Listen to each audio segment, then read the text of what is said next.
ಓಂ ಪೂರ್ಣತ್ವಾದ್ವಿಶ್ವತಾ ವಿಷ್ಣೋಃ ರಮಾಯಾಃ ಸ್ತ್ರೀಷು ಪೂರ್ಣತಃ ವಾಯೋರ್ಜೀವೇಷು ಪೂರ್ಣತ್ವಾದ್ಯಶೋ ಜ್ಞಾನಸುಖಾತ್ಮಕಾಃ. ಶ್ರೀ ಗುರುಭ್ಯೋ ನಮಃ. ಮಹಾಭಾರತಸ್ಯ ಆಶ್ವಮೇಧಿಕೆ ಪರ್ವಣಿ ಅಯಂ ಪ್ರಾರಭ್ಯಮಾಣಃ ಭಾಗಃ 41 41ನೇದ್ದು. ತತ್ರ ವಾವಿಳ್ಳಿ ರಾಮಸ್ವಾಮಿ ಶಾಸ್ತ್ರಿಣಾಂ ಪಾಠೆ 43 43ನೇ ಅಧ್ಯಾಯ. ಟಿ ಆರ್ ಕೃಷ್ಣಾಚಾರ್ಯಾಣಾಂ ವೈಷ್ಣವೇ ಪಾಠೆ ಅಪಿ ಚ ಪಾಠೆ 41 41ನೇ ಅಧ್ಯಾಯ. ಉತ್ತರ ಭಾರತಸ್ಯ ಪಾಠೆ 40 40ನೇ ಅಧ್ಯಾಯ. ಪ್ರಾರಭ್ಯಮಾಣೆ अस्मिन् भागे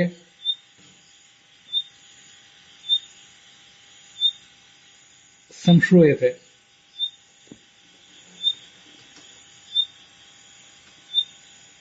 भगवता कृष्णेन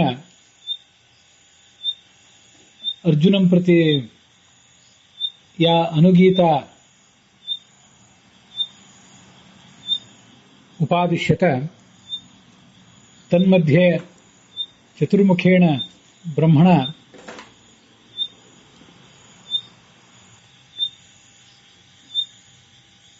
अंगिरः प्रभृतीन् ऋषीन् प्रति सत्वरजस्तमो गुणानां नामानि कार्याणि च समवर्ण्यन्त.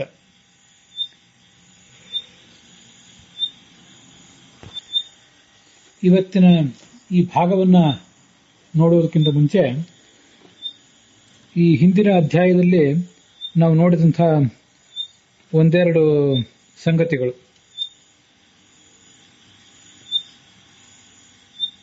ಅದರ ಬಗ್ಗೆ ಒಂದೆರಡು ಸ್ಪಷ್ಟೀಕರಣಗಳನ್ನು ಪಡೆದುಕೊಂಡು ನಾವು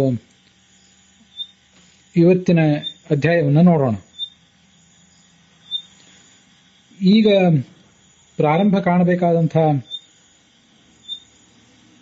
ಅಧ್ಯಾಯದ ಹಿಂದಿನ ಅಲ್ಲ, ಅದರ ಹಿಂದಿನ ಅಧ್ಯಾಯದಲ್ಲಿ ವಿಕುರುವಂತಹ ಪ್ರಕೃತ್ಯಾ ವೈ ದಿವಂ ಪ್ರಾಪ್ತಾಃ ತತಸ್ತತಃ ಯದ್ಯದಿಚ್ಛಂತಿ ತತ್ಸರ್ವಂ ಭಜಂತೆ ವಿಭಜಂತಿ ಚ. ಯೋಗ ಬಲದಿಂದ ಸ್ವರ್ಗಕ್ಕೆ ಹೋಗ್ತಾರೆ ಸಾಧಕರು. ಅಲ್ಲಿ ಅವರ ಮನಸ್ಸು ಭೋಗಜನ್ಯವಾದಂತಹ ಸಂಸ್ಕಾರಗಳಿಂದ ವಿಕಾರ ಹೊಂದುತ್ತದೆ. ವಿಕುರುವಂತಿ ಪ್ರಕೃತ್ಯಾವೈ ಅಂತ ಎಲ್ಲ ಕಡೆನೂ ವಿಕುರುವಂತಿ ಅಂತಾನೆ ಪಾಠ ಇದೆ. ವಿಕುರುವಂತಿ ಅಂದ್ರೆ ಏನರ್ಥ? ವಿಕಾರ ಹೊಂದುವುದು ಅಂದ್ರೆ ಏನರ್ಥ? ನಾವು ಸಾಮಾನ್ಯವಾಗಿ ತಿಳಿದಂತೆ ವಿಕಾರ ಅಂದ್ರೆ ಮುಖ ವಿಕಾರವಾಗಿದೆ ಅಂತ ಹೀಗೆಲ್ಲ ಪ್ರಯೋಗ ಮಾಡ್ತಿರ್ತೀವಿ.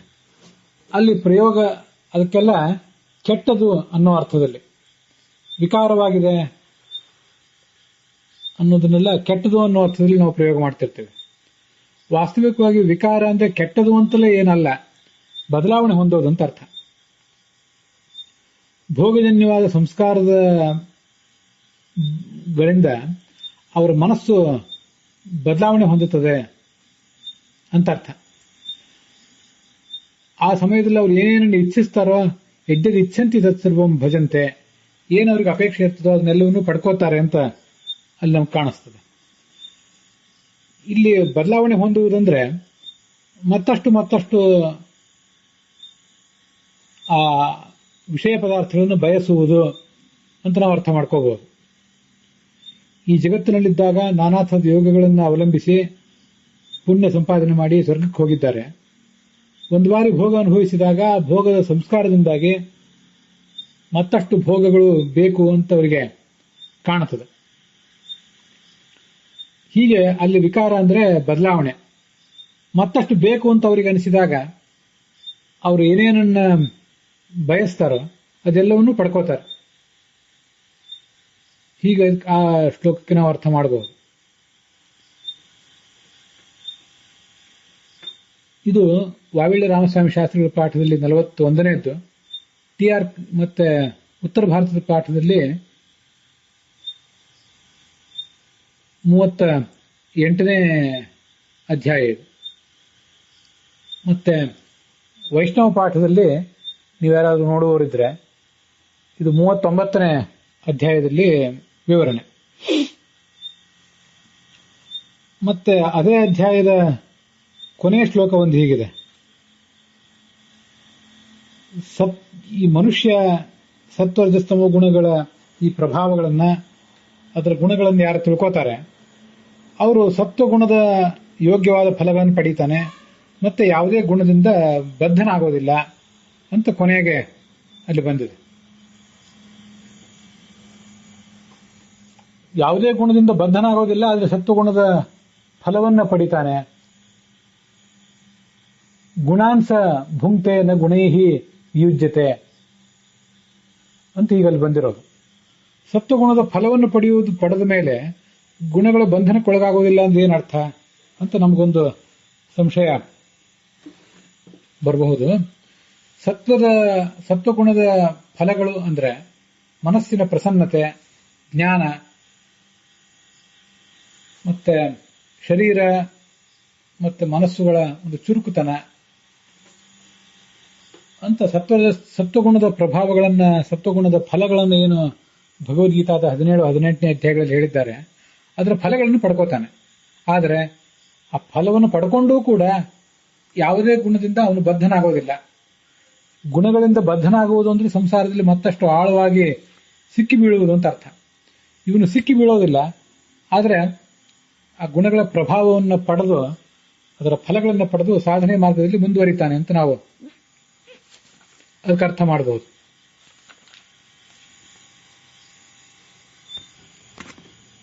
ಈ ಕಳೆದ ದಿವಸ ಆಗಿ ಹೋದ ಅಧ್ಯಾಯ ಅದರಲ್ಲಿ ಅಹಸ್ತ್ರಿಧಾತು ವಿಜ್ಞೇಯಂ ತ್ರಿಧಾ ರಾತ್ರಿ ವಿಧೀಯತೆ ಮಾಸಾರ್ಧ ಮಾಸ ವರ್ಷಾಣಿ ಋತವಃ ಸಂಧಯಸ್ತಥ ಅಂತ 18ನೇ ಶ್ಲೋಕ ಇದೆ. ಅದಕ್ಕೆ ಸಂಬಂಧಪಟ್ಟಂತೆ ಲಕ್ಷಾಲಂಕಾರ ಏನು ಹೇಳಿದೆ ಅಂತ ಅನ್ನೋದನ್ನ ನಾವು ಸ್ವಲ್ಪ ಗಮನಿಸಬಹುದು. ಅಹಸ್ತ್ರಿಧಾತು ವಿಜ್ಞೇಯಂ ಇತ್ಯತ್ರ ಪ್ರಾತಃ ಕಾಲ ಸಾತ್ವಿಕ. ಅದಕ್ಕೇನರ್ಥ? ಪ್ರಾತಃ ಕಾಲ ಸಾತ್ವಿಕ ಅಂತ ಅರ್ಥ. ಮಧ್ಯಾಹ್ನ ಕಾಲ ರಾಜಸ, ಸಾಯಂಕಾಲ ಅದು ತಾಮಸ ಕಾಲ ಅಂತ ಅನಿಸಿಕೊಂಡಿದೆ. ಸಾಯಂಕಾಲಸ್ತು ಆಲಸ್ಯ ಭರಿತತ್ವ ತಾಮಸ.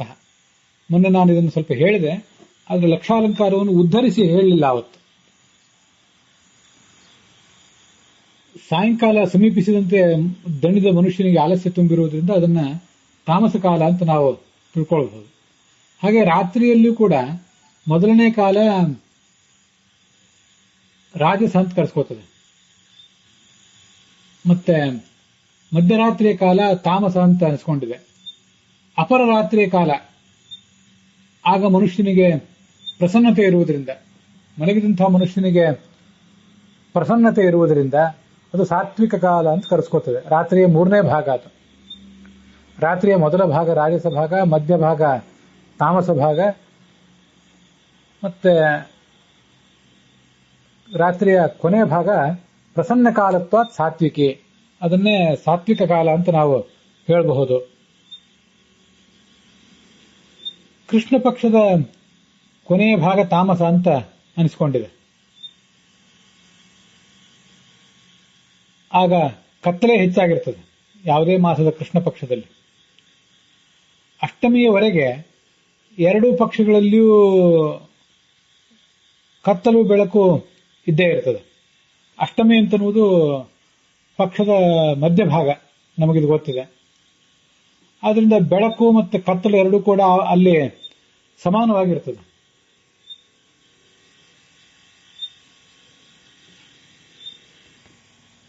ಆದ್ರಿಂದ ಅದನ್ನ ರಾಜಸ ಅಂತ ಹೇಳಬೇಕು.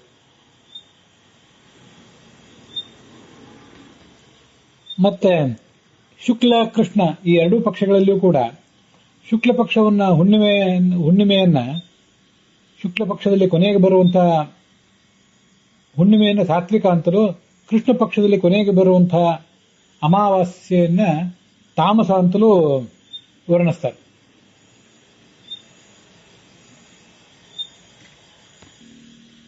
ಪಕ್ಷ ಆದಿಸ್ತು ಕೃಷ್ಣ ಪಕ್ಷೇ ಪ್ರಾಕ್ ಸಾತ್ವಿಕ ಉಪದಿ ರಾಜಸಃ ಅಂತ ಆ ಲಕ್ಷಾಲಂಕಾರ ವರ್ಣನೆ ಮಾಡಿದೆ. ಪಕ್ಷದ ಆರಂಭದಲ್ಲಿ ಕೃಷ್ಣ ಪಕ್ಷದ ಆರಂಭ ಸಾತ್ವಿಕ ಅಂತ ಕರೆಸ್ಕೋತದೆ. ಯಾಕಂದ್ರೆ ಆಗ ಪೂರ್ಣ ಕತ್ತಲಿರೋದಿಲ್ಲ. ಕೃಷ್ಣ ಪಕ್ಷದ ಪ್ರಾರಂಭದ ಕಾಲ ಆದ್ದರಿಂದ ಸ್ವಲ್ಪ ಬೆಳಕು ಇನ್ನೂ ಇರ್ತದೆ. ಕೊನೆಯದ್ದು ರಾಜಸ ಅಂತ ಕರೆಸ್ಕೊಂಡಿದೆ. ಇದಿಷ್ಟು ಕೃಷ್ಣ ಪಕ್ಷದ್ದಾಯಿತು. ಶುಕ್ಲ ಪಕ್ಷದಲ್ಲಿ ಪ್ರಾರಂಭದ ಭಾಗ ತಾಮಸ ಅಂತ ಕರೆಸ್ಕೊಂಡಿದೆ. ಯಾಕೆಂದ್ರೆ ಆಗ ಇನ್ನೂ ಅಲ್ಲಿ ಚಂದ್ರನ ಆ ಬೆಳಕು ಸಾಕಷ್ಟು ಉಪಲಬ್ಧ ಇರೋದಿಲ್ಲ, ಅದರಿಂದ ಅದು ತಾಮಸ. ಮಧ್ಯಮ ಭಾಗ ಏನಿದೆ ಅದನ್ನ ರಾಜಸ ಅಂತ ಹೇಳ್ಬೇಕು ನಾವು. ಕೊನೆಯ ಭಾಗವನ್ನ ಸಾತ್ವಿಕ ಅಂತ ಹೇಳಬಹುದು. ಮಧ್ಯಮ ಭಾಗಸ್ತು ಅಂತ ಇಷ್ಟೇ ಬರ್ತಿದ್ದಾರೆ ಲಕ್ಷಾಲಂಕಾರದಲ್ಲಿ. ಶುಕ್ಲ ಪಕ್ಷದ ಕೊನೆಯ ಭಾಗ ಅಲ್ಲಿ ಬೆಳದಿಂಗಳು ಹೆಚ್ಚಾಗಿರೋದ್ರಿಂದ ಅದನ್ನು ಸಾತ್ವಿಕ ಅಂತ ತಿಳಿಯಬಹುದು. ಹಾಗೆ ಪಕ್ಷ ಆದಿಸ್ತು ಕೃಷ್ಣ ಪಕ್ಷೇ ಪ್ರಾಕ್ ಸಾತ್ವಿಕ. ಕೃಷ್ಣ ಪಕ್ಷದಲ್ಲಿ ಮೊದಲ ಭಾಗ ಸಾತ್ವಿಕ ಭಾಗ, ಮುಂದಿನ ಭಾಗ ರಾಜಸ ಭಾಗ ಅಂತ ಅಷ್ಟೇ ಬರೆದಿದ್ದಾರೆ. ಮೂರನೇ ಭಾಗ ಅದನ್ನು ಬರೆದಿಲ್ಲ. ಅದಕ್ಕಾಗಿ ಆ ಮೂರನೇ ಭಾಗವನ್ನ ತಾಮಸ ಅಂತ ನಾವು ತಿಳಿಯಬಹುದು. ಅಲ್ಲಿ ಕತ್ತಲೆ ಹೆಚ್ಚಾಗಿರ್ತದೆ ಕೃಷ್ಣ ಪಕ್ಷದಲ್ಲಿ ಕೊನೆಯ ಭಾಗದಲ್ಲಿ. ಶುಕ್ಲ ಪಕ್ಷದಲ್ಲಿ ಈಗಾಗಲೇ ಹೇಳಿದಂತೆ ಮೊದಲ ಭಾಗ ತಾಮಸ ಭಾಗ, ಮಧ್ಯಮ ಭಾಗ ರಾಜಸ, ಕೊನೆಯ ಭಾಗ ಬೆಳದಿಂಗಳಿನಿಂದ ಕೂಡಿರುವುದರಿಂದ ಸಾತ್ವಿಕ ಭಾಗ. ವರ್ಷೇಪಿ ಉತ್ತರಾಯಣೆ ದಕ್ಷಿಣಾಯನೆ ಸಾತ್ವಿಕ ತಾಮಸೆ ಅಯನಾಂತಸ್ತು ಉಭಯೋರಪಿ ರಾಜಸಃ. ಉತ್ತರಾಯಣ ಸಾತ್ವಿಕ ಅಂತಲೂ ದಕ್ಷಿಣಾಯನ ತಾಮಸ ಅಂತಲೂ ವರ್ಣಿತ ಆಗಿದೆ. ಸಾಮಾನ್ಯವಾಗಿ ಉತ್ತರಾಯಣ ಕಾಲದಲ್ಲಿ ಎಲ್ಲ ತರದ ಶುಭ ಕರ್ಮಗಳನ್ನು ಮಾಡ್ತಿರ್ತಾರೆ. ಮನುಷ್ಯ ಸದ್ಗತಿಗೆ ಹೋಗುವುದು ಉತ್ತರಾಯಣ ಕಾಲದಲ್ಲೇ ಮರಣಿಸಿದರೆ ಅಂತ ಏನಿಲ್ಲ. ದಕ್ಷಿಣಾಯನದಲ್ಲಿ ಮರಣಿಸಿದವನು ಕೂಡ ಅವನ ಕರ್ಮಗಳ ಮೂಲಕ ಸದ್ಗತಿಗೆ ಹೋಗಬಹುದು. ಆದರೆ ಸಾಮಾನ್ಯವಾಗಿ ನಾವು ಮಾಡುವಂತಹ ಅನೇಕ ಪುಣ್ಯ ಕರ್ಮಗಳು, ವಿವಾಹ, ಉಪನಯನ ಇತ್ಯಾದಿ ಅನೇಕ ಕಾರ್ಯಗಳು, ಇವೆಲ್ಲವನ್ನು ಕೂಡ ಉತ್ತರಾಯಣದಲ್ಲಿ ಮಾಡುವುದರಿಂದ ಅದನ್ನು ಸಾತ್ವಿಕ ಅಂತ ತಿಳ್ಕೋಬಹುದು. ದಕ್ಷಿಣಾಯನ ಅದು ತಾಮಸ ಕಾಲ.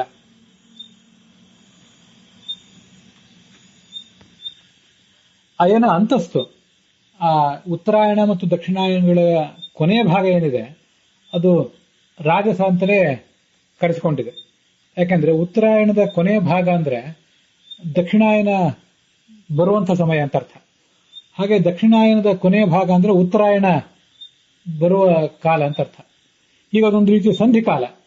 ಸಂಧಿಕಾಲ ಆದ್ರಿಂದ ಅದನ್ನ ತೀರಾ ಸಾತ್ವಿಕ ಅಂತನೂ ಹೇಳಲಿಲ್ಲ, ತಾಮಸ ಅಂತನೂ ಹೇಳಲಿಲ್ಲ, ರಾಜಸ ಅಂತ ಹೇಳಿದ್ದಾರೆ ಅಂತ ನಾವು ತಿಳಿಯಬಹುದು. ಲಕ್ಷಾಲಂಕಾರದಲ್ಲಿದ್ದದನ್ನ ಮೊನ್ನೆ ದಿವಸ ಹೇಳಲಿಕ್ಕಾಗಿರಲಿಲ್ಲ, ಅದನ್ನ ಈಗ ಹೇಳಿದ್ದೇನೆ. ದಾನ 3 ವಿಧವಾಗಿದೆ ಅಂತ ತ್ರಿಧಾ ದಾನಾನಿ ದೀಯಂತೆ ಅಂತ ಹೇಳ್ತಾರೆ. ಇದು 19ನೇ ಶ್ಲೋಕ ಅಥವಾ ಕೆಲವು ಪಾಠದಲ್ಲಿ 20ನೇ ಶ್ಲೋಕ ಆಗಿರಬಹುದು. ಈ ಹಿಂದೆ ನಾವು ನೋಡಿದ ಅಧ್ಯಾಯದಲ್ಲಿ ತ್ರಿಧಾ ದಾನಾನಿ ದೀಯಂತೆ ಅಂತ. ಅದರ ವಿವರ ಗೀತಾ 17ನೇ ಅಧ್ಯಾಯದಲ್ಲಿ 20ನೇ ಶ್ಲೋಕದಲ್ಲಿ ಉಪಲಬ್ಧ ಇದೆ. ದಾತವ್ಯಮಿತಿ ಯದ್ದಾನಂ ದೀಯತೆ ಅನುಪಕಾರಿಣೆ ದೇಶೇ ಕಾಲೇ ಚ ಪಾತ್ರೇ ಚ ತದ್ದಾನಂ ಸಾತ್ವಿಕಂ ಸ್ಮೃತಂ ಅಂತ ಆ ಸಾತ್ವಿಕ ದಾನದ ವರ್ಣನೆ ಇದೆ. ಸಾಮಾನ್ಯವಾಗಿ ನಾವೆಲ್ಲ ನಮಗೆ ಯಾರು ಉಪಕಾರ ಮಾಡಿರ್ತಾರೆ ಅಥವಾ ಇನ್ಯಾರು ಉಪಕಾರ ನಮಗೆ ಮಾಡುವ ಸಾಧ್ಯತೆ ಇದೆ ಅಂಥವ್ರಿಗೆ ಮಾತ್ರ ನಾವು ಏನಾದರೂ ಸಹಾಯ, ದಾನ ಇತ್ಯಾದಿಗಳನ್ನು ಮಾಡುವ ಪ್ರಯತ್ನ ಮಾಡ್ತೇವೆ. ಅವೆಲ್ಲ ರಾಜಸ ದಾನ, ತಾಮಸ ದಾನಗಳು ಅಂತ ಕರ್ಸ್ಕೋತೇವೆ. ನಮಗೆ ಆತ ಒಬ್ಬ ವ್ಯಕ್ತಿ ಏನೂ ಈ ಹಿಂದೆ ಉಪಕಾರ ಮಾಡಿಲ್ಲದೆ ಇದ್ರು, ಮುಂದೆ ಮಾಡುವ ಸಾಧ್ಯತೆ ಇಲ್ಲದೆ ಹೋದರೂ ಕೂಡ, ನಾಳೆ ಅವನಿಂದ ನಮಗೇನು ಪ್ರಯೋಜನ ಆಗದೆ ಹೋದ್ರೂ ಅವನಿಗೊಂದು ದಾನ ಮಾಡುವುದಾದರೆ, ಯಾಕೆಂದ್ರೆ ಶಾಸ್ತ್ರದಲ್ಲಿ ದಾನ ಮಾಡಬೇಕು ಅಂತ ಹೇಳಿದ್ದಾರೆ, ಅದರಿಂದ ಮಾಡ್ತಾ ಇದ್ದೀವಿ ಅಷ್ಟೇ. ಮತ್ತು ಸರಿಯಾದ ದೇಶದಲ್ಲಿ ದಾನ ಮಾಡಬೇಕು, ಸರಿಯಾದ ವ್ಯಕ್ತಿಗೆ ದಾನ ಮಾಡಬೇಕು, ಸರಿಯಾದ ದೇಶದಲ್ಲಿ ದಾನ ಮಾಡಬೇಕು, ಸರಿಯಾದ ಕಾಲದಲ್ಲಿ ದಾನ ಮಾಡಬೇಕು. ಹೀಗೆ ಯಾವ ದೇಶದಲ್ಲಿ ಯಾವ ಕಾಲದಲ್ಲಿ ಏನು ಮಾಡಬೇಕು, ಯಾರಿಗೆ ಮಾಡಬೇಕು ಅನ್ನೋದನ್ನೆಲ್ಲ ತಿಳ್ಕೊಂಡು ಮಾಡುವುದೇನಿದೆ ಅದಕ್ಕೆ ಸಾತ್ವಿಕ ದಾನ ಅಂತ ಹೇಳ್ತಾರೆ. ಮುಂದೆ ರಾಜಸ ದಾನ ಅಂತ 21ನೇ ಶ್ಲೋಕ ಗೀತಾ 17ನೇ ಅಧ್ಯಾಯ ಹೇಳ್ತದೆ. ಎತ್ತು ಪ್ರತ್ಯುಪಕಾರಾರ್ಥಂ ಫಲಮುದ್ದೇಶ್ಯವಾ ಪುನಃ ದೀಯತೆ ಚ ಪರಿಕ್ಲಿಷ್ಟಂ ತದ್ದಾನಂ ರಾಜಸಂ ಸ್ಮೃತಂ. ನಾವು ಇವನಿಗೆ ದಾನ ಮಾಡೋಣ, ಯಾಕೆಂದ್ರೆ ಈ ಹಿಂದೆ ನಮ್ಗೆ ಇವನು ದಾನ ಮಾಡಿದ್ದಾನೆ, ಏನೋ ಒಳ್ಳೇದು ಮಾಡಿದ್ದಾನೆ, ಅಥವಾ ಮುಂದಾದ್ರೂ ಒಳ್ಳೇದು ಮಾಡಬಹುದು ಅಂತ ಪ್ರತ್ಯುಪಕಾರ ಮಾಡುವುದಕ್ಕಾಗಿ ಅಥವಾ ಏನೋ ಒಂದು ಫಲವನ್ನು ಅಪೇಕ್ಷೆ ಮಾಡಿ ದೀಯತೆ ಚ ಪರಿಕ್ಲಿಷ್ಟಂ, ಅನ್ಯಾಯದಿಂದ ನಾವು ಗಳಿಸಿದ ಸಂಪತ್ತು ಅದನ್ನು ಮತ್ತೊಬ್ಬರಿಗೆ ದಾನ ಮಾಡಿ ಅದರಿಂದ ನಾವು ಏನನ್ನಾದರೂ ಫಲವನ್ನ ಮುಂದೆ ಆದೀತು ಅಂತ ಬಯಸುವುದೇನಿದೆ ಅದನ್ನ ರಾಜಸ ದಾನ ಅಂತ ಶಾಸ್ತ್ರದಲ್ಲಿ ಹೇಳ್ತಾರೆ. ಮುಂದೆ ತಾಮಸ ದಾನ. ಅದೇಶ ಕಾಲೇ ಯದ್ದಾನಂ ಅಪಾತ್ರೇಭ್ಯಶ್ಚ ದೀಯತೆ ಅಸತ್ಕೃತಂ ಅವಜ್ಞಾತಂ ತತ್ತಾಮಸ ಮುದಾಹೃತಂ. ಅಶುಚಿಯಾದಂಥ ಅನುಚಿತವಾದಂತಹ ದೇಶದಲ್ಲಿ ಅನುಚಿತವಾದಂತಹ ಕಾಲದಲ್ಲಿ ದಾನ ಮಾಡುವುದು ಮತ್ತು ಅಪಾತ್ರರಿಗೆ, ಯಾರಿಗೆ ಆ ದಾನವನ್ನು ತೆಗೆದುಕೊಳ್ಳುವ ಯೋಗ್ಯತೆ ಇರೋದಿಲ್ಲವೋ ಅಂಥವರಿಗೆ ದಾನ ಮಾಡುವುದು, ಸತ್ಕಾರ ಮಾಡದೆ ಅವರನ್ನು ಗೌರವಿಸದೆ ಅವಮಾನ ಮಾಡ್ತಾ ದಾನ ಮಾಡುವುದೇನಿದೆ ಇದಕ್ಕೆ ತಾಮಸ ದಾನ ಅಂತ ಕರೀತಾರೆ. ಯಾವ ವಸ್ತುವನ್ನ ಯಾರಿಗೆ ನಾವು ದಾನ ಮಾಡ್ಲಿಕ್ಕೆ ಹೊರಟಿರ್ತೇವೆ ಅದಕ್ಕೆ ಅವನು ಎಷ್ಟು ಪಾತ್ರನಾಗಿದ್ದಾನೆ ಅಂತ ಅನ್ನೋದನ್ನು ನೋಡಬೇಕು. ಸಾಮಾನ್ಯವಾಗಿ ಅನ್ನ, ನೀರು, ಔಷಧ ಇತ್ಯಾದಿಗಳನ್ನ ಒಬ್ಬರಿಗೆ ಕೊಡುವ ಪ್ರಸಂಗ ಬಂದಾಗ ಅಲ್ಲಿ ಹೆಚ್ಚು ಪಾತ್ರಗಳನ್ನು ವಿಚಾರ ಮಾಡಬಾರದು ಅಂತ ಹೇಳ್ತಾರೆ. ಅನ್ನಸ್ಯ ಕ್ಷುದಿತಂ ಪಾತ್ರಂ, ಹಸಿದ್ಯಾರು ಬಂದಿದ್ದಾರೆ ಅವರಿಗೆ ಅನ್ನ ಹಾಕಿ ಬಿಡಬೇಕು.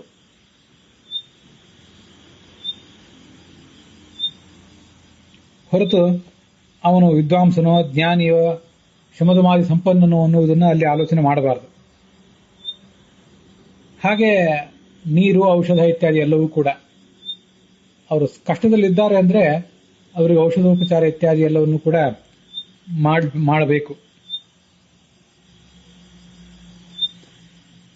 ಆದರೆ ಯಾವುದಾದ್ರೂ ನಿರ್ದಿಷ್ಟ ಕಾರ್ಯಕ್ರಮದ ಅಂಗವಾಗಿ ಅನ್ನದಾನ ಇತ್ಯಾದಿಗಳನ್ನು ಮಾಡುವುದಿದ್ರೆ ಆಗ ಸಜ್ಜನರಾದವರಿಗೆ, ಶಮದಮಾದಿ ಸಂಪನ್ನನಾದವನಿಗೆ, ವಿದ್ವಾಂಸನಾದವನಿಗೆ ಅದರಿಂದ ದಾನ ಮಾಡಬೇಕು. ಹೀಗೆ ದಾನಕ್ಕೆ ಆ ಪಾತ್ರನನ್ನ ನಾವು ಗಮನಿಸುವಾಗ, ದೇಶ ಕಾಲಗಳನ್ನು ಗಮನಿಸುವಾಗ ಬಹಳಷ್ಟು ಶಾಸ್ತ್ರಜ್ಞಾನ ಮತ್ತು ವ್ಯವಹಾರ ಜ್ಞಾನ ಎರಡೂ ಕೂಡ ಇರಬೇಕಾಗ್ತದೆ. ಶಾಸ್ತ್ರಜ್ಞಾನ ಇಲ್ಲದೆ ಹೋದ್ರೆ ಕೇವಲ ವ್ಯಾವಹಾರಿಕವಾಗಿ ಏನನ್ನೋ ಮಾಡಿ ಮನುಷ್ಯ ಪಾಪ ಸಂಪಾದನೆ ಮಾಡಿಕೊಳ್ಳೋ ಪ್ರಸಂಗ ಬರ್ತದೆ. ಪುಣ್ಯ ಅಂತೂ ಬರಲಿಕ್ಕೇ ಇಲ್ಲ, ಪಾಪ ಸಂಪಾದನೆ ಮಾಡಿಕೊಳ್ಳೋ ಪ್ರಸಂಗ ಬಂದಿತ್ತು. ಅದಕ್ಕಾಗಿ ಶಾಸ್ತ್ರಜ್ಞಾನ ಅವಶ್ಯಕ. ಶಾಸ್ತ್ರಜ್ಞಾನ ಇದ್ರೂ ಕೂಡ ಆ ಕಾಲದಲ್ಲಿ ಹೇಗೆ ವರ್ತಿಸಬೇಕು ಅನ್ನುವಂತಹ ಸಾಮಾನ್ಯ ಜ್ಞಾನ, ಆ ಕಾಲ, ಆ ದೇಶ, ಆ ವ್ಯಕ್ತಿಯ ಕುರಿತಾಗಿ ನಾವು ಹೇಗೆ ವರ್ತಿಸಬೇಕು ಅಂತ ಸಾಮಾನ್ಯ ಜ್ಞಾನ, ಜನರಲ್ ನಾಲೆಜ್ ಇಲ್ಲದ ಕಾರಣಕ್ಕಾಗಿ, ಕಾಮನ್ ಸೆನ್ಸ್ ಇಲ್ಲದ ಕಾರಣಕ್ಕಾಗಿ ಅನೇಕ ಬಾರಿ ಮನುಷ್ಯ ಹಾಸ್ಯಾಸ್ಪದನಾಗಿ ಬಿಡ್ತಾನೆ. ಯಸ್ಯ ನಾಸ್ತಿ ಸ್ವಯಂ ಪ್ರಜ್ಞೆ ಶಾಸ್ತ್ರಂ ತಸ್ಯ ಕರೋತಿ ಕಿಂ ಲೋಚನಾಭ್ಯಾಂ ವಿಹೀನಸ್ಯ ದರ್ಪಣ ಕಿಂ ಕರಿಷ್ಯತಿ ಅಂತ ಒಂದು ಸುಭಾಷಿತ ಹೇಳ್ತದೆ. ಯಾರಿಗೆ ಸ್ವಂತ ಜ್ಞಾನ ಇಲ್ಲವೋ, ಕಾಮನ್ ಸೆನ್ಸ್ ಇಲ್ಲವೋ ಅಂಥವನಿಗೆ ಶಾಸ್ತ್ರಜ್ಞಾನದಿಂದ ಉಪಯೋಗ ಏನು? ಯಾರಿಗೆ ಕಣ್ಣಿದೆಯೋ ಅವನು ಕನ್ನಡಿಯನ್ನು ತನ್ನ ಎದುರುಗಡೆ ಇಟ್ಕೊಂಡು ನೋಡಿ ಅಲ್ಲಿ ತನ್ನ ಮುಖದ ಅಂದವನ್ನ ನೋಡಬಹುದು ಅಥವಾ ಓರಿಕೋರಿಗಳನ್ನು ತಿದ್ಕೋಬಹುದು. ಯಾರು ಕಣ್ಣೇ ಇಲ್ಲದವನಾಗಿದ್ದಾನೋ ಅಂಥವನ ಕೈಯಲ್ಲಿ ಎಂಥ ರನ್ನಗನ್ನಡಿ ಕೊಟ್ರೇನು, ತುಂಬಾ ಸುಂದರವಾದಂತಹ ಕಟ್ಟನ್ನು ಹಾಕಿಕೊಟ್ಟಂತ, ಬಂಗಾರದ ಕಟ್ಟು, ದಂತದ ಕಟ್ಟನ್ನು ಹಾಕಿಕೊಟ್ಟಂತ ಒಂದು ಕನ್ನಡಿಯನ್ನಾದ್ರೂ ಅವನ ಕೈಗೆ ಕೊಟ್ಟಿದ್ದರಿಂದ ಏನು ಲಾಭ? ಏನು ಲಾಭ ಇಲ್ಲದಂತೆ ಆಗ್ತದೆ. ಆದ್ರಿಂದ ಈ ದಾನಕ್ಕೆ ಸಂಬಂಧಪಟ್ಟಂತೆ ಪಾತ್ರ, ದೇಶ, ಕಾಲ ಇತ್ಯಾದಿಗಳನ್ನು ವಿಚಾರ ಮಾಡುವಾಗ ಶಾಸ್ತ್ರಜ್ಞಾನ ಮತ್ತು ವ್ಯವಹಾರ ಜ್ಞಾನ ಎರಡೂ ಕೂಡ ತುಂಬಾ ಶ್ರೇಷ್ಠ ಪ್ರಮಾಣದಲ್ಲಿ ಇರಬೇಕು. ಹಾಗೆ ನೋಡಿದ್ರೆ ಶಾಸ್ತ್ರಜ್ಞಾನ ಮತ್ತು ಸಾಮಾನ್ಯ ಜ್ಞಾನ ಅಂತನ್ನುವುದು ಕೇವಲ ದಾನಕ್ಕಲ್ಲ, ಒಟ್ಟಾರೆ ಜೀವನ ನಡೆಸಲಿಕ್ಕೆ, ಎಲ್ಲಾ ಥರದ ಧಾರ್ಮಿಕ ಚಟುವಟಿಕೆಗಳನ್ನು ಕೂಡ ನಾವು ನಿರ್ವಹಿಸಲಿಕ್ಕೆ ಇಂಥದೊಂದು ಭದ್ರವಾದ ತಳಹದಿ ಬೇಕೇ ಬೇಕು. ಈ ದಾನಕ್ಕಂತೂ ಬೇಕೇ ಬೇಕು ಅಂತ ಇದನ್ನು ಹೇಳ್ತಾರೆ. ಮುಂದೆ ಯಜ್ಞದ ಬಗ್ಗೆ ಹೇಳಿದ್ದಾರೆ. ಇಲ್ಲೇ ಈಗ ನಾವು ನೋಡಿದ ಅಧ್ಯಾಯದಲ್ಲಿ, ಈಗಾಗಲೇ ಕಳೆದ ದಿವಸ ಆಗಿ ಹೋದ ಅಧ್ಯಾಯದಲ್ಲಿ 19ನೇ ಶ್ಲೋಕದಲ್ಲಿ ತ್ರಿಧಾ ಯಜ್ಞ ಪ್ರವರ್ತತೆ, 3 ರೀತಿಯಾದ ಲೋಕಗಳಿವೆ ಅಂತ, ಯಜ್ಞಗಳಿವೆ ಅಂತ ವರ್ಣನೆ ಮಾಡಿದ್ದಾರೆ. ಅದ್ಯಾವುದು 3 ರೀತಿಯಾದ ಯಜ್ಞಗಳು ಅಂದ್ರೆ, ಅಫಲಾಕಾಂಕ್ಷಿ ವೀರ್ಯಜ್ಞೋ ವಿಧಿದೃಷ್ಟೋ ಯಯುಜ್ಯತೆ ಎಷ್ಟವ್ಯಂತಿ ಮನಃ ಸಮಾಧಾಯ ಸಾತ್ವಿಕ. ಗೀತಾ 17ನೇ ಅಧ್ಯಾಯ 11ನೇ ಶ್ಲೋಕ ಇದು. ಅಲ್ಲಿ ಹೀಗೆ ಅದ್ರ ಬಗ್ಗೆ ವರ್ಣನೆ ಇದೆ. ಅಫಲಾಕಾಂಕ್ಷಿಭಿ, ಯಾವುದೇ ರೀತಿಯಾದಂತಹ ಫಲದ ಅಪೇಕ್ಷೆ ಇಲ್ಲ.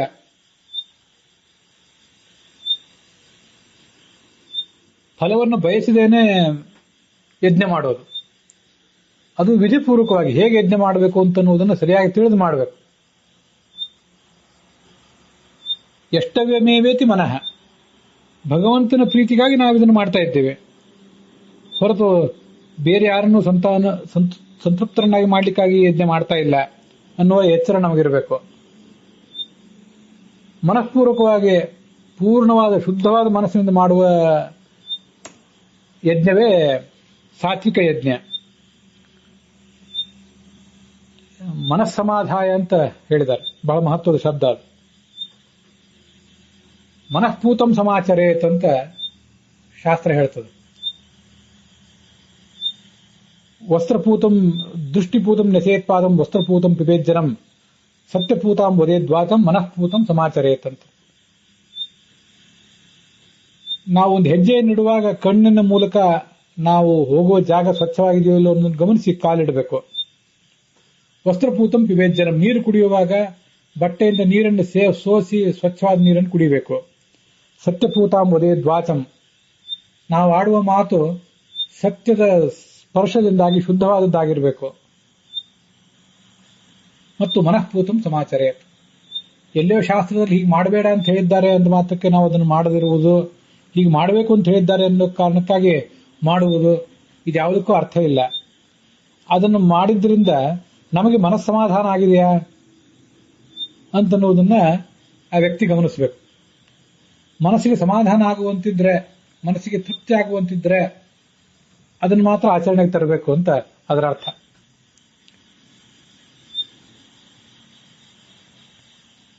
ಈ ಮಾತು ಬಹಳ ವಿಚಿತ್ರವಾಗಿದೆ. ಹಿಂದೆ ಒಂದೆರಡು ಬಾರಿ ಹೇಳಿದ್ದೆ ಇದನ್ನು. ನಮ್ಮ ಮನಸ್ಸಿಗೆ ಸಮಾಧಾನ ಆಗುವಂತಹದನ್ನು ಮಾತ್ರ ಮಾಡಬೇಕು ಅಂತ ಹೇಳಿದ್ರೆ, ನಮ್ಮಂಥವರು ವಿಶೇಷತಃ ಈ ಕಲಿಕಾಲದಲ್ಲಿ ಬದುಕಿರುವಂಥವರಿಗೆ ನಮಗೆ ಸರಿಯಾದ ಶಾಸ್ತ್ರಜ್ಞಾನ ಇಲ್ಲ, ವ್ಯವಹಾರ ಜ್ಞಾನ ಇಲ್ಲ, ಲೌಕಿಕ ವಿಷಯಗಳಲ್ಲೇ ಅನೇಕ ಥರದ ದುರಾಗ್ರಹಗಳು, ಶಾಸ್ತ್ರೀಯ ವಿಷಯಗಳನ್ನು ನಾವು ಹೇಗೆ ತೀರ್ಮಾನ ಮಾಡಿಯೋ, ದೂರದೃಷ್ಟಿ ಇಲ್ಲ.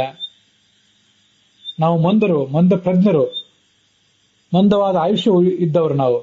ನಮ್ಮ ಚಟುವಟಿಕೆ ಕಡಿಮೆ, ದೈಹಿಕವಾದ ಚಟುವಟಿಕೆ ಕಡಿಮೆ, ಮಂದ ಪ್ರಜ್ಞೆ ಬುದ್ಧಿ ಕಡಿಮೆ, ಮಂದಾಯುಷ ಅಂತ ಭಾಗವತ ನಮ್ಮನ್ನು ಹಾಸ್ಯ ಮಾಡಿದೆ. ಮಂದಸ್ಯ ಮಂದಪ್ರಜ್ಞಸ್ಯ ಪ್ರಾಯೋ ಮಂದಾಯುಷವೇ ಅಂತ. ಅಂಥವರಿಗೆ ನಮಗೆ ಶಾಸ್ತ್ರದಲ್ಲಿ ಹೇಳಿದಂತೆ ಯಾವ ಕರ್ಮವನ್ನು ಮಾಡಿದರೂ ಸಮಾಧಾನ ಆಗಲಿಕ್ಕೇ ಇಲ್ಲ. ಅದನ್ನು ಮನಸ್ಸಿಗೆ ತೃಪ್ತಿನೇ ಆಗಲಿಕ್ಕಿಲ್ಲ ಯಾವ ಕರ್ಮವನ್ನು ಮಾಡಿದ್ರು. ಹಾಗಾದ್ರೆ ಯಾವ ಕರ್ಮ ಸರಿ, ಯಾವ ಕರ್ಮ ತಪ್ಪು ಅಂತ ತೀರ್ಮಾನಿಸುವುದು ಹೇಗೆ ಅಂತ ಪ್ರಶ್ನೆ ಬರ್ತದೆ. ಹಾಗೇನೆ ಇನ್ನೂ ಒಂದು ಶ್ಲೋಕ ಅದೇ ಭಾಗವತದಲ್ಲಿದೆ. ನಾನೀಗ ಹೇಳಿದ ಶ್ಲೋಕವು ಭಾಗವತದ್ದೇ, ಮನಃಪೂತಂ ಸಮಾಚರೇತ್ ಅಂತ. ಇನ್ನೊಂದು ಶ್ಲೋಕ ಹೀಗಿದೆ: ವೇದ ಪ್ರಣಿಹಿತೋ ಧರ್ಮ ಅಧರ್ಮಸ್ತದ್ ವಿಪರ್ಯಯ ಆಚಾರಶ್ಚೈವ ಸಾಧೂನಾಂ ಆತ್ಮನಸ್ತುಷ್ಟಿರೇವ ಚ.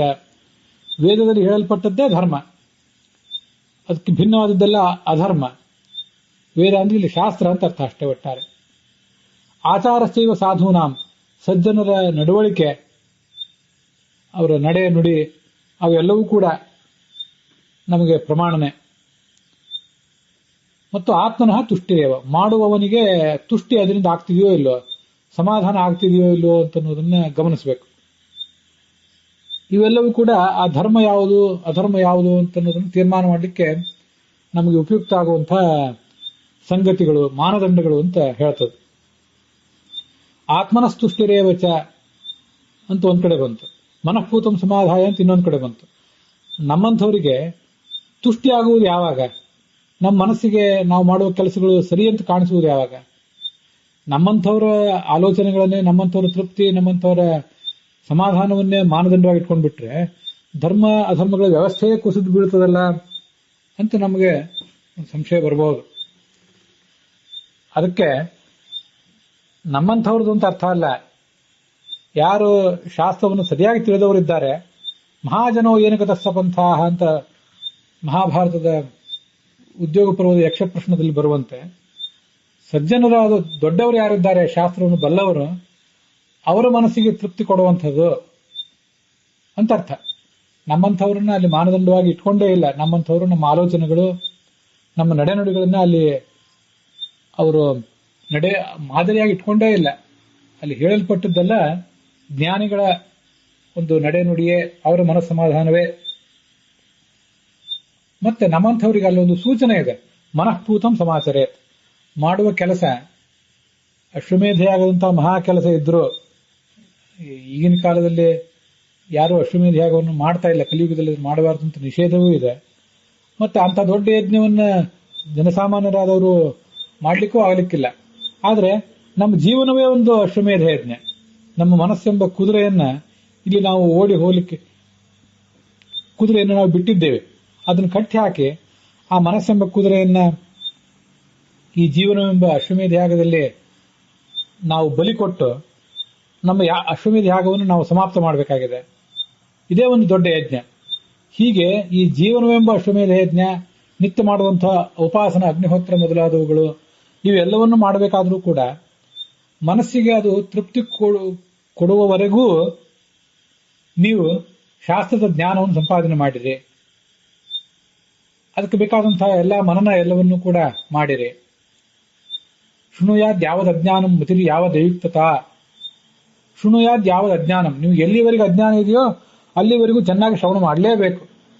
ಮತಿರಿ ಯಾವದ್ ಅಯುಕ್ತತಾ, ನಾವು ಆಚರಣೆ ಮಾಡ್ತಿರುವ ಸಂಗತಿ, ನಾವು ತಿಳಿದ ಸಂಗತಿ ಇದು ಯಾಕೋ ಇನ್ನೂ ಅಯುಕ್ತವಾಗಿದೆ, ಮನಸ್ಸಿನಲ್ಲಿ ಒಂದಿಷ್ಟು ಇನ್ನೂ ಕಸರು ಕಲ್ಮಶ ಉಳಿದಿದೆ ಅಂತ ಇರುವಷ್ಟು ಕಾಲವೂ ಮತ್ತಷ್ಟು ಅದನ್ನ ಮನನಕ್ಕೆ ಒಳಪಡಿಸಲೇಬೇಕು. ಹಾಗೆ ಒಳಪಡಿಸಿ ನಮ್ಮ ಮನಸ್ಸಿಗೆ ಅದು ಶುದ್ಧ ಅಂತ ಕಂಡ ಮೇಲೆ ಆಚರಣೆಗೆ ತರಬೇಕು. ಅಲ್ಲಿವರೆಗೆ ಹಾಗಾದ್ರೆ ನಾವು ಸಂಧ್ಯಾವಂದನೂ ಮಾಡ್ಲಿಕ್ಕಿಲ್ಲ, ದೇವ್ರ ಪೂಜೆನೂ ಮಾಡ್ಲಿಕ್ಕಿಲ್ಲ, ಯಾವುದೇ ಸಾಧಾರಣ ಕರ್ಮವನ್ನು ಮಾಡ್ಲಿಕ್ಕಿಲ್ಲ ಅಂತ ಕಾಣಿಸ್ತದೆ. ಆರಂಭದ ಹಂತದ ಜಿಜ್ಞಾಸುಗಳಿಂದ, ಸಾಧಕರಿಂದ ಹಿಡಿದು ಇಂಥ ಒಂದು ಮನಸ್ಸಿಗೆ ನಿಮಗೆ ತೃಪ್ತಿ ಆದ್ರೆ ಮಾತ್ರ ಆಚರಣೆ ಮಾಡ್ರಿ ಅಂತ ನಿರೀಕ್ಷಿಸುವುದು ಹೇಗೆ? ದೊಡ್ಡ ಸಮಸ್ಯೆ. ಶಾಸ್ತ್ರ ಇದನ್ನು ಹೇಳುವುದಾದ್ರೂ ಹೇಗೆ, ನಾವು ಆಚರಣೆಗೆ ತರುವುದಾದ್ರೂ ಹೇಗೆ ಅಂತ ಸಮಸ್ಯೆ ಬರಬಹುದು. ಆದ್ರೆ ಆರಂಭದ ಹಂತದಲ್ಲಿ ಪ್ರತಿಯೊಬ್ಬರು ಕೂಡ ತಾವು ಮಾಡುವ ಧರ್ಮಾಚರಣೆಗಳನ್ನ ಶಾಸ್ತ್ರದಲ್ಲಿ ಹೇಳಿದ್ದಾರೆ. ಮಂತ್ರವತ್ ಪ್ರಯೋಜಯೇತ್ ನಮ್ಮ ಮೀಮಾಂಸಯೇತ್, ಶಾಸ್ತ್ರದಲ್ಲಿ ಹೇಳಿದ್ದಾರೆ, ಅದನ್ನು ಮಾಡಬೇಕಷ್ಟೆ. ತಸ್ಮಾತ್ ಶಾಸ್ತ್ರಂ ಪ್ರಮಾಣಂತೆ ಕಾರ್ಯಕಾರ್ಯ ವ್ಯವಸ್ಥಿತವು. ತೀರಾ ಸಾಮಾನ್ಯರಾದವರಿಗೆ ಅಷ್ಟು ಕೂಲಂಕಷವಾಗಿ ಚಿಂತನೆ ಮಾಡಲಿಕ್ಕೆ ಶಕ್ತಿಯೇ ಇರೋದಿಲ್ಲ. ಆದ್ರಿಂದ ಅವರ ಕುರಿತಾಗಿ ಇದು ಹೇಳಿದ್ದಲ್ಲ. ಆದರೆ ದೊಡ್ಡವರ ಕುರಿತಾಗಿ ಹೇಳಿದ್ದ ಹೌದಾದ್ರೂ ಕೂಡ ಚಿಕ್ಕವರು ಕೂಡ ಆ ದೊಡ್ಡವರ ಮಟ್ಟಕ್ಕೆ ಏರುವ ಪ್ರಯತ್ನ ಮಾಡಬೇಕು. ಹಾಗೆ ಮಾಡಿದಾಗ ಅದು ಸಾತ್ವಿಕ ಕರ್ಮ ಆಗ್ತದೆ. ಮನಸ್ಸಿಗೆ ಸಮಾಧಾನ ಆಗುವಂತೆ ಆ ಕರ್ಮಗಳು ನಡೀಬೇಕು ನಮ್ಮಿಂದ. ಹಾಗಾದಾಗ ಮಾತ್ರ ಅದು ಸಾತ್ವಿಕ ಕರ್ಮ ಅಂತ ಅನಿಸ್ಕೋತದೆ. ಮನಸ್ಸಮಾಧಾಯ ಅಂತ ಹೇಳಿದ್ದಾರೆ. ಯಾರ ಮನಸ್ಸಮಾಧಾನ ಅಂತ ಹೇಳಲಿಲ್ಲ ಗೀತಾದಲ್ಲಿ ಕೂಡ. ತುಂಬಾ ಅದ್ಭುತವಾದ ಶಬ್ದ ಅದು. ನಮ್ಮಲ್ಲಿ ಅನೇಕ ಬಾರಿ ನಾವು ಮಾಡುವ ಕರ್ಮಗಳು ನಮಗೆ ಸಮಾಧಾನ ಕೊಡ್ತಿರ್ತವೆ. ಆದ್ರೆ ನಮ್ಮ ಸುತ್ತಮುತ್ತಲಿದ್ದವರಿಗೆ ನಾವು ಮಾಡುವ ಕರ್ಮಗಳಿಂದ ಕಿರಿಕಿರಿ ಅನಿಸ್ತಿರ್ತದೆ. ಕೆಲವು ಬಾರಿ ಆ ಮಾಡುವ ಕರ್ಮಗಳಿಂದ ನಮಗೂ ಕಿರಿಕಿರಿ ಆಗ್ತಿರ್ತದೆ, ಸಮಾಧಾನ ಇರೋದಿಲ್ಲ, ಸುತ್ತಮುತ್ತಲಿದ್ದವರಿಗೂ ಕಿರಿಕಿರಿ ಅನಿಸ್ತಿರ್ತದೆ. ಇಂಥ ಕರ್ಮಗಳು ಯಾವ ದೃಷ್ಟಿಯಿಂದ ಸಾತ್ವಿಕ ಅಲ್ಲ. ನಮ್ಮ ಜವಾಬ್ದಾರಿ ಹೇಗಿದೆ? ನಮಗೊಂದು ಬಹಳ ದೊಡ್ಡ ಸಾಮಾಜಿಕ ಜವಾಬ್ದಾರಿ ಇದೆ, ಧಾರ್ಮಿಕ ಜವಾಬ್ದಾರಿ ಇದೆ. ನಾವು ಮಾಡುವ ಕೆಲಸ ನಮಗೆ ತೀರಾ ಮೈಲಿಗೆ, ತೀರಾ ಸಣ್ಣ ಪುಟ್ಟ ಕೆಲಸಗಳಿಂದ ಹಿಡಿದು ದೊಡ್ಡ ಕೆಲಸದವರೆಗೆ ಪ್ರತಿಯೊಂದು ಕೂಡ ನಮಗೆ ಮನಸ್ಸಿಗೆ ಸಮಾಧಾನ ಕೊಡುವಂತಿರಬೇಕು. ನಾವು ಮಾಡಿದ ಕೆಲಸ ಇನ್ನೊಬ್ಬರಿಗೂ ಕೂಡ, ನಮ್ಮ ಸುತ್ತಮುತ್ತಿದ್ದವರಿಗೂ ಸಮಾಧಾನ ಕೊಟ್ಟು ಅವರನ್ನ ಧರ್ಮದ ಮಾರ್ಗದಲ್ಲಿ ಪ್ರೇರಿಸುವಂತಿರಬೇಕು. ಈ ಧರ್ಮವೂ ಬೇಡ, ಈ ಧಾರ್ಮಿಕ ಜೀವನವೂ ಬೇಡ, ಅಧ್ಯಾತ್ಮವೂ ಬೇಡ ಅಂತ ಅವರು ಇದನ್ನು ನೋಡಿ ಹೇಸಿಗೆ ಪಟ್ಟು ಓಡಿ ಹೋಗುವಂಥದ್ದಾಗಬಾರ್ದು. ಅದರಿಂದ ಮನಸ್ಸಿಗೆ ಸಮಾಧಾನ ಅಂದ್ರೆ ನಮ್ಮ ಮನಸ್ಸಿನ ಸಮಾಧಾನವೂ ಹೌದು, ಇನ್ನೊಬ್ಬರ ಸಮಾಧಾನವೂ ಹೌದು. ಅವೆರಡೂ ನಮ್ಮ ಜವಾಬ್ದಾರಿಯೇ. ಆರಂಭದ ಹಂತದಲ್ಲಿ ಇದಾಗದೆ ಹೋದ್ರು ಒಂದು ಹಂತದಲ್ಲಿ ಇದನ್ನೆಲ್ಲ ನಾವು ಗಳಿಸ್ಕೋಬೇಕು. ಅಷ್ಟು ಗಳಿಸ್ಕೊಂಡಾಗ ಮಾತ್ರ ನಾವು ಮಾಡುವ ಯಜ್ಞ ಸಾತ್ವಿಕ ಯಜ್ಞ ಆಗ್ತದೆ. ಅದಿಲ್ಲದೆ ಹೋದ್ರೆ ನಾವು ಮಾಡುವ ಎಲ್ಲಾ ಕರ್ಮಗಳು ಕೂಡ ರಾಜಸ ತಾಮಸಗಳಾಗಿ ಬಿಡ್ತವೆ ಅಂತ ಎಚ್ಚರಿಕೆ ಕೊಟ್ಟಿದೆ ಭಗವದ್ಗೀತಾ. ಇನ್ನ ರಾಜಸ ದಾನ ಅಂದ್ರೆ, ರಾಜಸ ಯಜ್ಞ ಅಂದ್ರೆ ಸ್ವರ್ಗಾದಿ ಫಲವನ್ನು ಬಯಸಿ ಕೇವಲ ಆಡಂಬರ ಪ್ರದರ್ಶನಕ್ಕಾಗಿ ಮಾಡುವ ಯಜ್ಞವೇ ರಾಜಸ ಯಜ್ಞ. ಅಭಿಸಂದಾಯಿತು ಫಲಂ ದಂಭಾರ್ಥಮಪಿ ಚೈವಯತ ಈಜ್ಯತೆ ಭರತ ಶ್ರೇಷ್ಠ ತಂ ಯಜ್ಞಂ ವಿಧಿ ರಾಜಸಂ ಅಂತ 17ನೇ ಅಧ್ಯಾಯದ 12ನೇ ಶ್ಲೋಕ. ವಿಧಿಹೀನಂ ತಾಮಸ ಯಜ್ಞ ಹೇಗೆ, ವಿಧಿಯನ್ನೇ ಹೇಗೆ ಮಾಡಬೇಕು ಅಂತ ಶಾಸ್ತ್ರದ ವಿಧಾನವನ್ನು ಕಡೆಗಣಿಸಿ ಅನ್ನದಾನವಿಲ್ಲದೆ, ಮಂತ್ರ ಇಲ್ಲದೆ, ದಕ್ಷಿಣೆ ಇಲ್ಲದೆ, ಶುದ್ಧ ಇಲ್ಲದೆ ಮಾಡುವ ಯಜ್ಞವೇ ತಾಮಸ ದಾನ ಅಂತ ಕರೆಸ್ಕೋತದೆ. ಇದು ಎಲ್ಲವನ್ನೂ ನಮ್ಮ ಒಟ್ಟಾರೆ ಜೀವನಕ್ಕೆ ಛಾಂದೋಗ್ಯ ಭಾಷೆ ಹೇಳಿದಂತೆ ಪುರುಷೋಭಾವ ಯಜ್ಞ, ಇಡೀ ಜೀವನವೇ ಒಂದು ಯಜ್ಞ, ಆ ಯಜ್ಞಕ್ಕೆ ಸಂಬಂಧಪಟ್ಟದ್ದು. ಇಡೀ ಜೀವಮಾನವನ್ನೇ ಒಂದು ಯಜ್ಞ ಅಂತ ಪರಿಗಣಿಸಿ ಅಲ್ಲೊಂದು ವಿಧಾನವನ್ನು ಅನುಸರಿಸಿ ನಮ್ಮ ಜೀವಮಾನದಲ್ಲಿ ನಾವು ಇನ್ನೊಬ್ಬರಿಗೆ ಅನ್ನದಾನ ವಿದ್ಯಾದಾನ ಮಾಡ್ತಾ ನಿತ್ಯ ಮಂತ್ರಗಳನ್ನ ಉಚ್ಚರಿಸ್ತಾ ಯಥಾಶಕ್ತಿ ದಕ್ಷಿಣೆ ದಾನ ಇತ್ಯಾದಿಗಳನ್ನು ಕೊಟ್ಟು ದಾನ ಮಾಡಿದ್ರೆ ಆ ದಾನ ಸಾತ್ವಿಕ ದಾನ ಅಂತ ಕರೆಸ್ಕೋತದೆ. ಇಲ್ಲದೆ ಹೋದ್ರೆ ಆ ಯಜ್ಞ ಸಾತ್ವಿಕ ಯಜ್ಞ, ಆ ಜೀವನವೂ ಸಾತ್ವಿಕ ಜೀವನ ಅಂತ ನಡೆಸ್ಕೋತದೆ. ವಿಷ್ಣು ಪೂಜಾರ್ಥ ಯಜ್ಞ ಅಂದ್ರೆ ಅದೇ ಛಾಂದೋಗ್ಯ ಭಾಷೆ ಹೇಳಿದಂತೆ. ಇಲ್ಲದೆ ಹೋದ್ರೆ ಅದು ತಾಮಸ ಯಜ್ಞ ಅಂತ ಕರೆಸ್ಕೋತದೆ, ಆ ಜೀವನವೂ ತಾಮಸ ಅಂತ ಕರೆಸ್ಕೋತದೆ ಅಂತ. ಹೀಗೆ ನಾವು ಕಳೆದ ದಿವಸ ನೋಡಿದ ಕೆಲವು ವಿಷಯಗಳ ಸ್ಪಷ್ಟೀಕರಣವನ್ನೇ ತಗೊಂಡಿದ್ದೇವೆ. ಸಾಧ್ಯ ಆದರೆ ಇನ್ನಷ್ಟು ಸ್ಪಷ್ಟೀಕರಣಗಳನ್ನು ಇದರ ಮುಂದಿನ ಭಾಗದಲ್ಲಿ ಕೊಡುವವನಿದ್ದೇನೆ. ಈ ಭಾಗ ಇಲ್ಲಿಗೆ ಸಮಾಪ್ತಿಯನ್ನು ಕಾಣ್ತಾ ಇದೆ.